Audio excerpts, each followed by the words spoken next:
Satyabama Institute of Science and Technology, Chennai and Sriperumbudur. உச்சநீதிமன்றத்தின் 52வது தலைமை நீதிபதியாக B.R. கவாய் பொறுப்பேற்றுக் கொண்ட நிலையில் அவர் பற்றிய சில சுவாரஸ்யமான தகவல்களை பார்க்கலாம். உச்சநீதிமன்றத்தின் 52வது தலைமை நீதிபதியாக பூஷன் ராமகிருஷ்ண கவாய் பதவியேற்றுக் கொண்டார்.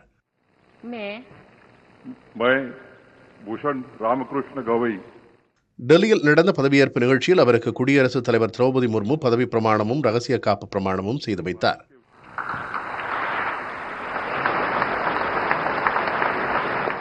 இந்த நிகழ்ச்சியில் குடியரசு துணைத் தலைவர் ஜெகதீப் தன்கர், முன்னாள் குடியரசுத் தலைவர் ராம்நாத் கோவிந்த், பிரதமர் மோடி, மத்திய அமைச்சர்கள், மூத்த நீதிபதிகள், வழக்கறிஞர்கள், B.R. கவாயின் குடும்பத்தினர் உள்ளிட்டோர் கலந்து கொண்டனர். பதவியேற்றுக் கொண்டதைத் தொடர்ந்து உச்சநீதிமன்றத்திற்கு சென்ற தலைமை நீதிபதி B.R. கவாய் உச்சநீதிமன்ற வளாகத்தில் உள்ள மகாத்மா காந்தி மற்றும் சட்டமேதை அம்பேத்கர் உள்ளிட்டோரின் திருவுருவச் சிலைக்கு மலர் தூவி மரியாதை செலுத்தினார்.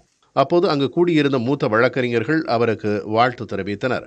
உச்சநீதிமன்றத்தின் தலைமை நீதிபதி பதவியை வகிக்கும் 2வது பட்டியலினத்தவர் என்ற பெருமையை பெற்றுள்ள B.R. கவாய் வரும் நவம்பர் மாதம் 23ஆம் தேதி வரை தலைமை நீதிபதி பதவியில் இருப்பார் என தெரிவிக்கப்பட்டுள்ளது. மகாராஷ்டிராவைச் சேர்ந்த B.R. கவாய் புத்த மதத்தைச் சேர்ந்தவர் என்பதால் கூடுதல் கவனம் பெற்றுள்ளார். தனது பதவிக்காலத்தில் நீதிமன்றங்களில் நிலுவையில் இருக்கும் வழக்குகளை குறைப்பதிலும் நீதிமன்றங்களுக்கான அடிப்படை வசதிகள், கட்டமைப்புகள் உள்ளிட்டவையில் கவனம் செலுத்தவிருப்பதாகவும் B.R. கவாய் நேர்காணல் ஒன்றில் கூறியுள்ளார். அதே சமயம் வழக்கறிஞர்கள், நீதிபதிகள் ஊழல் முறைகேடுகளில் ஈடுபடாமல் நீதிக்காக மட்டுமே செயல்பட வேண்டுமென அவர் கேட்டுக் கொண்டுள்ளார்.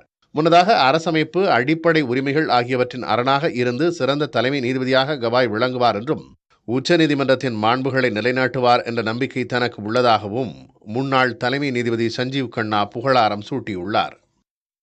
Satyabama Institute of Science and Technology, Chennai and Sriperumbudur.